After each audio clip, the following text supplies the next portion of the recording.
Hey soulmates, you're welcome to Sew with Cherry.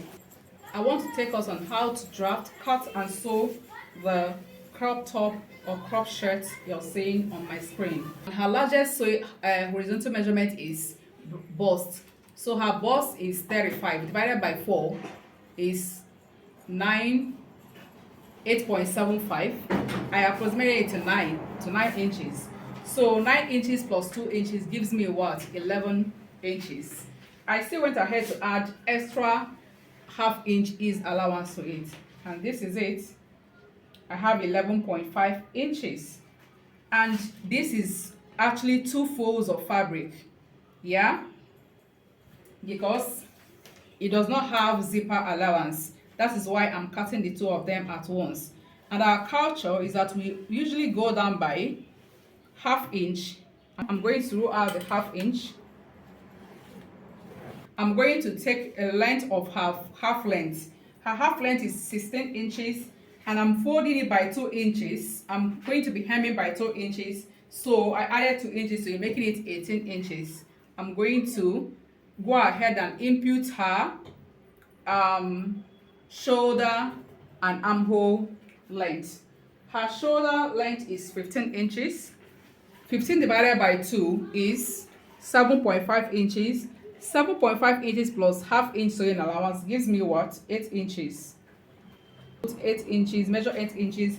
Then her armhole measurement is 35 inches divided by 6 plus 1.5. Approximately everything is 8 inches. 8 inches. And then we'll make the second 8 inches for the armhole length. So right now I'm going to take my shoulder slope. First of all, the standard neck measurement I'm working with is 3 inches. That is standard. Now from this at this point you go down by 1 inch and then you connect the two dots, connect the two of them to a straight line. Then I'm sorry, because this is going to have a collar, what we are going to be using here, it will be 2.5 inches, not 3 inches. 2.5 inches because it's going to be having a collar. Then for the neck depth of the back supposed to be 1 inch, but because when you attach your collar it's going to go down to 1 inch, so we're going to mark half inch here, and then for the front panel we're going to mark 2.5 inches, and then we're going to connect it from these 2 inches all the way here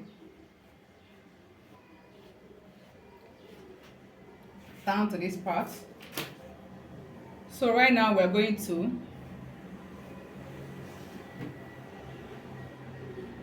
take the shoulder slope for the back. This is for the back, and then for the front we're going to divide this into two, this space into two, come in by 3/4 inch, and then connect it with curve from here. Remove the 2 inches sewing allowance and then connect it. Okay, so and this is it.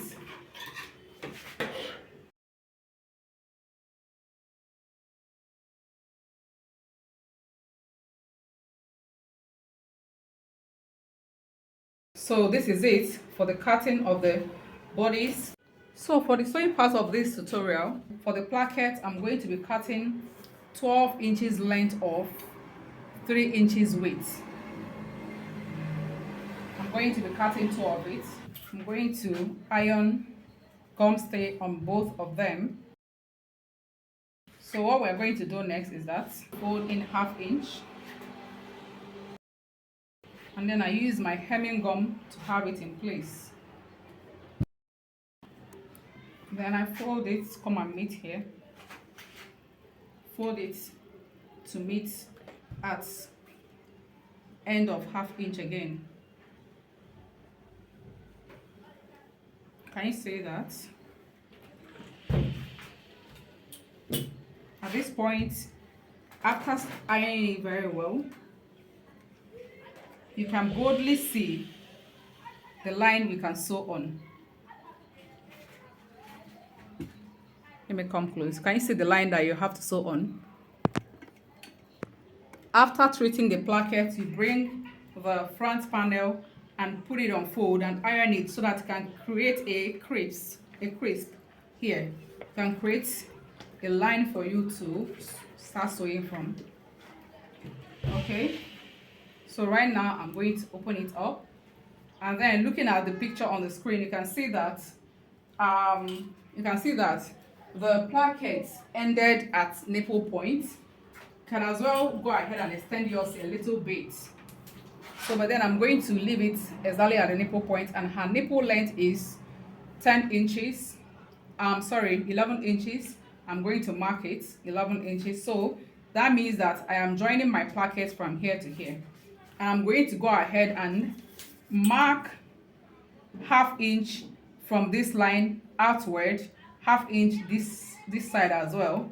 I'm going to do the same thing to both sides. So I'm going to connect the two dots. You're doing this sewing at the back so that it goes over to the front when you're done. This is the front. All right, this part of the placket facing the raw edge facing inward. You place this at the center, because this line here is at ½ inch that we drew outward. So you place this at the center and then sew from here to here, leaving some space like 2 inches down here, or leave as much as you want so that I can trim it off later. All right, so you go ahead and pin it down. Go ahead and pin this down.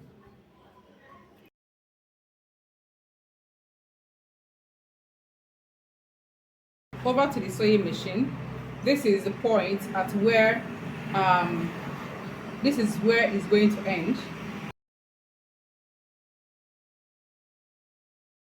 So we are done with the first one. We are going to go ahead and sew the second one. Make sure you are sewing exactly on the line created by your iron.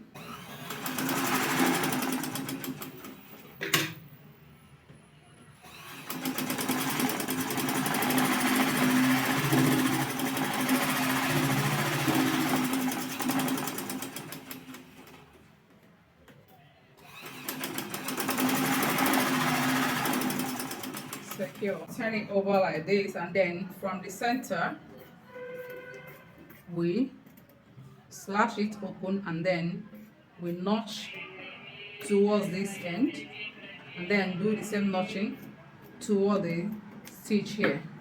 Can you see that? You notch toward the stitch so that you can be able to bring this to the front.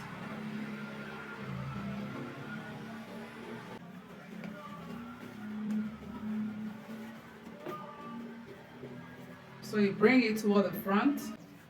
There are two different methods to this, and I'm going to be using the method that will be outside, but then I'm going to show you how to use the first other method. So the first one is that you have to make sure you bend it. You can go and iron it so that it can be very straight for you if you're a beginner. So but then I'm a pro, so I'm going to just fold this here,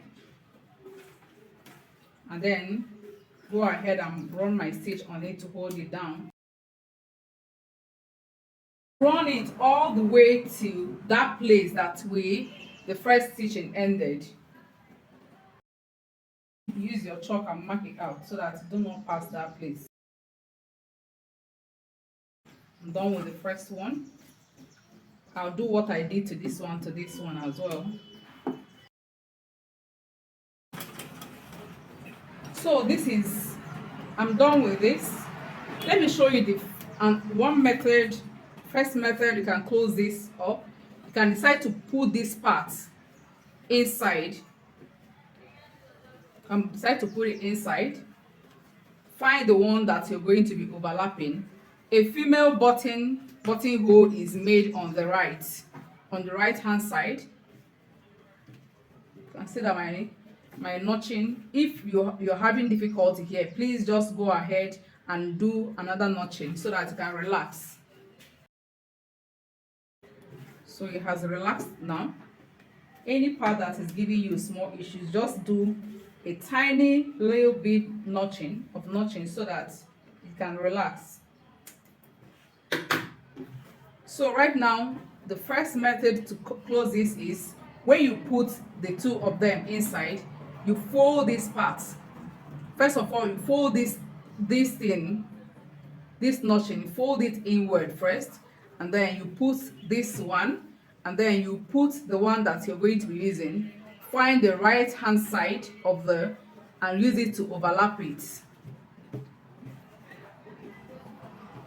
So fix them very well at the back. Let them be very, very obedient at the back. Then you can see that right now you can just turn over and then run a stitch here. But I am not working with this method. I'm working with the method that I have to do it outside. Let the design, that beautiful design, I want it outside. So I'm going to go ahead and bring this out. Bring them back out.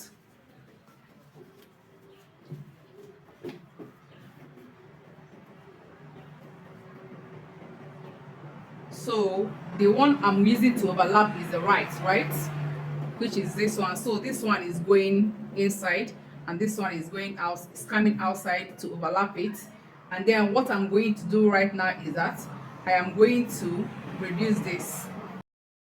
Next thing I'm going to do is that the way it is right now, I'm going to run a stitch from here, this place that our stitching ended. I'm going to run a stitch from here to close it.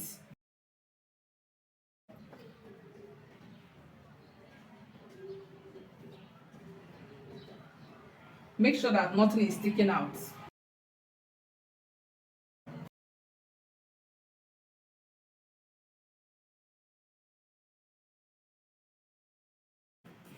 Again, I don't just leave this thing out here. I don't want it to misbehave at any day at all. So I go ahead and run another one.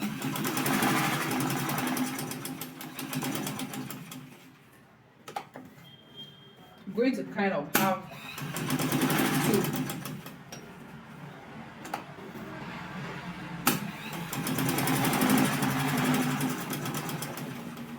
So can you see that? This is it for this. Right now, you stretch this out and then stretch both of them outward very well, and then you trim off. We are going to go ahead and then do all the other joining. Join the shoulder so that we can cut the collar. Hold it this way and then like a big design. So this is 8.75 inches. So let us go ahead and cut the collar for it. We are done joining our collar. If you want to learn how to join your collar, please go to our description box below and find the joining of the collar. That is the formation sewing of this collar. So right now I'm going to go ahead and attach it. Okay, so now we are done with the collar. So what I'm going to do now is that I'm going to go ahead, go to my iron and then fold it this way and iron it. This is it for the collar of this attire. This is it for the collar. Can you see how beautiful the collar looks and then how nice it looks? The person can decide to now wear like this and then leave the button to stop here. We are going to go ahead now and join the sleeve. We're going to join the sleeves and then run the hemming, and that is it. You know, there are two pictures on the screen. This method, this one is for the first method. The second method is the first one I showed you while I was attaching this. Okay, so if this video was helpful to you, please give it a thumbs up, like and subscribe, and then put on your notification bell so that you'll be notified each time we drop a new video. Okay guys, ciao ciao.